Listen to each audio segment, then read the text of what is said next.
Martin Fayulu, un démocrate congolais à Chicago. Aux États-Unis, depuis lundi 19 août 2004, s'est ouverte la Convention nationale des démocrates. Cette convention réunit les délégués venus des 4 coins des États-Unis avec la lourde tâche de désigner le candidat du parti pour l'élection présidentielle.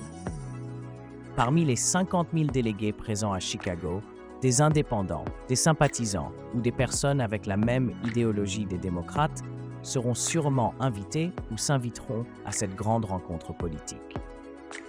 Dans cette dernière catégorie hétéroclite, nous retrouvons M. Martin Fayulu, le candidat doublement malheureux aux élections de 2018 et 2023.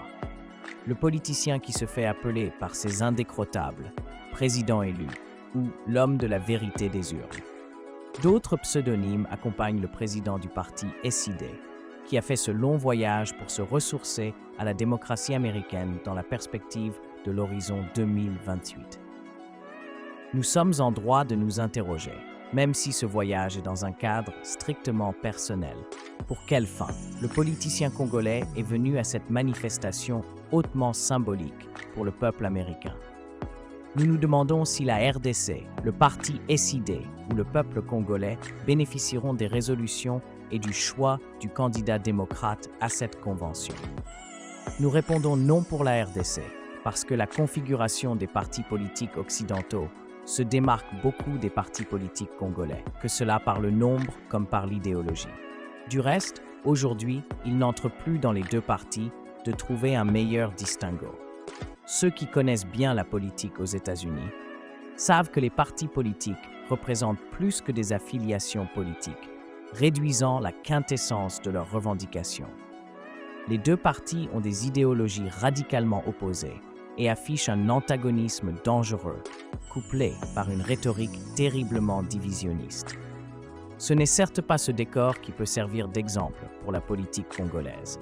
Ce ne sont pas les détails de l'idéologie de chacun de ces partis qui doivent être un attrait pour s'inspirer ou les répliquer sur les politiques congolaises, qui n'ont pas besoin d'ajouter à leurs efforts de revenir à l'éthique africaine, la décrépitude morale venue d'ailleurs. Perception et considération politique. M. Fayulu doit le savoir.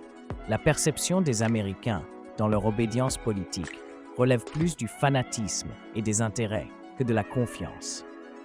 Les républicains considèrent les démocrates comme des anti-américains, pour la simple raison que les démocrates sont plus communautaristes, plus sociaux, plus égalitaristes, et qu'ils ont une tendance à considérer l'État comme protecteur et régulateur. Les démocrates ne tolèrent pas les républicains, qu'ils trouvent bornés et fermés d'esprit, car ils sont conservateurs même des pires héritages des États-Unis et ne s'empêchent pas de remettre en cause des idées progressistes comme l'avortement, la prière à l'école, le retour à la peine de mort.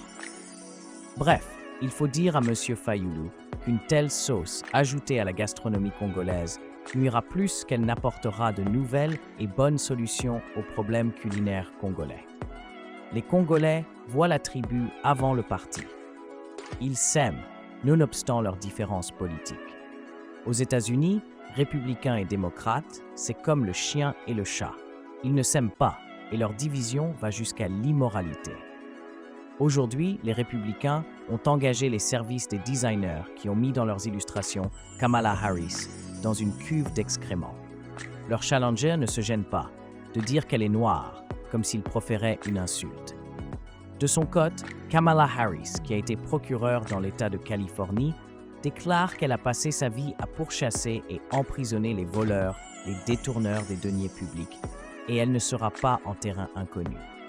Allusion non subtile à Trump, reconnu comme un repris de justice notoire. Alors que d'ici à jeudi, la Convention nationale des démocrates s'apprête à valider la candidature de la vice-présidente Kamala Harris à la présidence des États-Unis, une personnalité politique de la RDC vient pour témoigner de cette expérience dans un climat éloigné de nos habitudes, de nos croyances et de nos convictions. Même si c'est pour consolider ses connaissances géopolitiques, nous proposons des visites plus instructives dans le Kwango ou à Kananga, peut-être à Lubumbashi, pour redonner de l'espoir aux Congolais qui surveillent les gesticulations et les voyages à l'extérieur du pays de leurs politiciens. Les Congolais qui ne voient pas d'un bon œil l'irresponsabilité de certains de leurs politiciens, leur démission à la méritocratie et leur poursuite effrénée du gain personnel au détriment des intérêts du peuple. Nous suggérons au président de l'ECID qu'il arrête de voir en couleur cette culture occidentale et en tant que leader d'opinion, qu'il s'investisse dans une vision plus panafricaniste dans ses mouvements. Car le parfum du néocolonialisme rôde et se colle à ceux qui ne se seront pas dépouillés à temps de la vieille redingote du colonisé. Ce n'est pas de l'afro-pessimisme désuet, mais juste un constat froid que nos politiciens doivent réaliser quand ils veulent rempiler leur aura dévastée.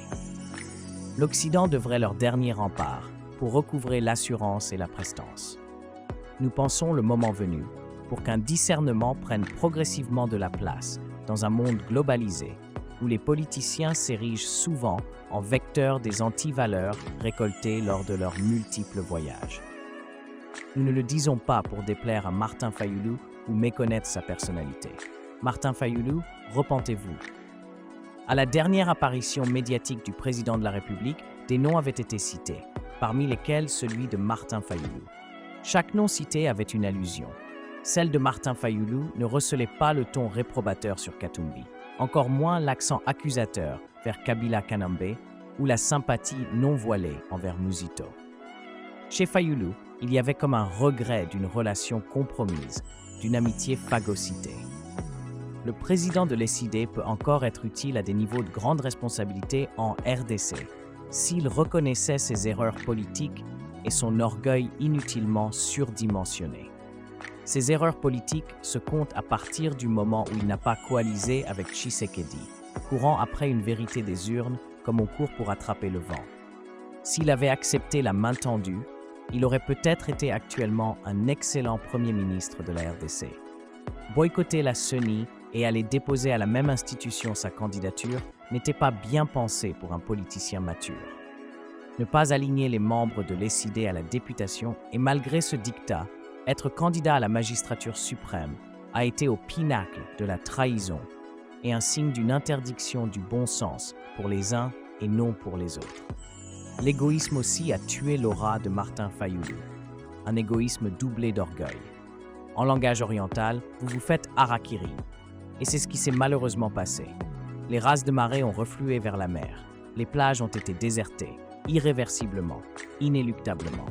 Malgré sa forte personnalité, M. Martin Fayulu n'a pas prêté attention à son ego qu'il devait contenir et maîtriser. Ses potentialités énormes en ont subi le contre-coup, et ce sont les Congolais qui en font les frais. Il rate les retombées des idées courageuses et visionnaires stipulées dans le manifeste de Kisangani, le livre sacré de l'ECID. Le manifeste de Kisangani, il est le produit d'une somme de réflexions pour assurer un bien-être des Congolais et un avenir prometteur à la nation congolaise. Que retenir de ce manifeste, sinon sa clarté et sa vision que les autres partis devraient reprendre à leur actif si M. Martin Fayulu est condamné à rester sur le banc de touche. Le manifeste de Kisangani projette 18 défis, réunis en 4 blocs, y constituant les préalables. Parmi ceux-ci, on liste l'état de droit, l'intégrité territoriale et la paix, la cohésion nationale et enfin la gouvernance. Les préalables sont suivis de 6 priorités, comme l'éducation, l'agriculture, les biens sociaux de base, les infrastructures, l'entrepreneuriat et l'écologie. Au-delà des priorités se profilent les défis contenus dans les thématiques de l'identité culturelle, la jeunesse engagée, la femme, la diaspora, l'élite congolaise, la coopération régionale et internationale, les réformes des institutions. Et ce n'est pas tout, car une vision ne suffit pas, dit la Bible, il faut assurer la provision. Nous ne sommes pas sûrs que M. Fayulu avait songé à la provision qui accompagne la vision de l'ECID, sinon il ne se serait pas fait harakiri, à la manière des Japonais. La provision, c'est l'humilité, l'altruisme, savoir s'accommoder au temps sans se compromettre. Au revoir et à la prochaine livraison.